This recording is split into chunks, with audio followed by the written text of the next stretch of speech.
You probably think Canada and the US are the best friends, but their history? Yeah, not always that bright. One tried to invade the other, one burned down the White House, and today, they argue pretty often.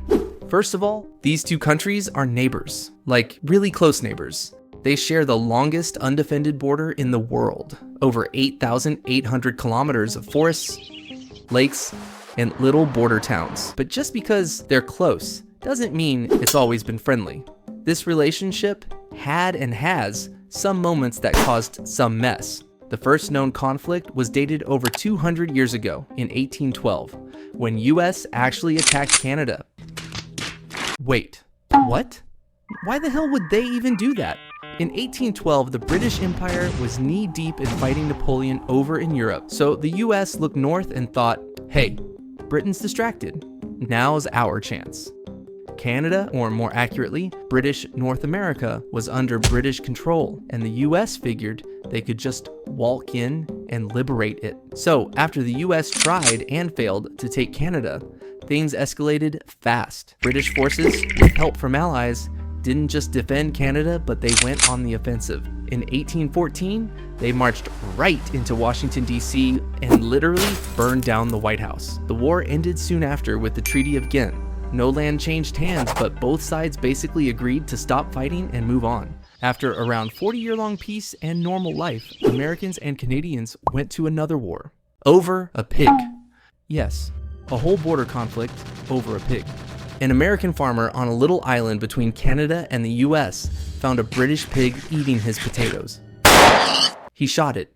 The British got mad. The Americans got mad right back. Both sides sent troops to this tiny island, ready to fight over one unlucky pig.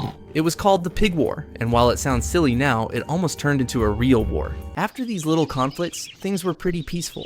It still had a few bumps, like when they argued over borders in the 1800s, dealt with random raids by Irish-American rebels, or they've argued about things like wood and milk prices for years. Even after September 11th, when the US made the border stricter, things stayed mostly friendly. Through all of it, they didn't go to war again. They built one of the closest partnerships in the world. Right now, Canada and the US are still close partners, just going through a bit of a rocky phase. They're both in NATO, which means they've promised to protect each other if something big goes wrong, like a war.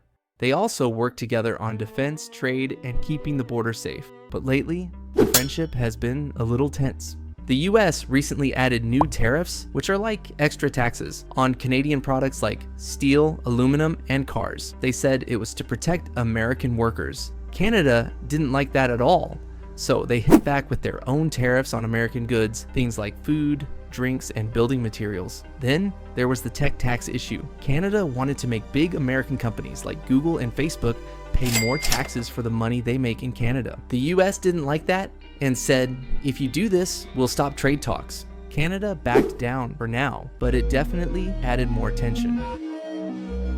Oh, and to make things even weirder, a US politician, yep, Trump, joked that Canada should just become part of the US to avoid all this. Canadians didn't find that funny.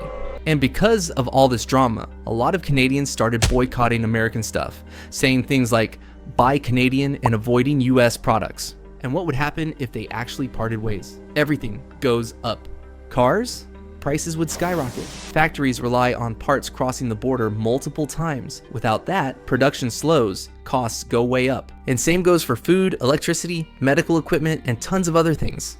At the end of the day, they're stronger together. And the world, it kind of depends on them staying that way.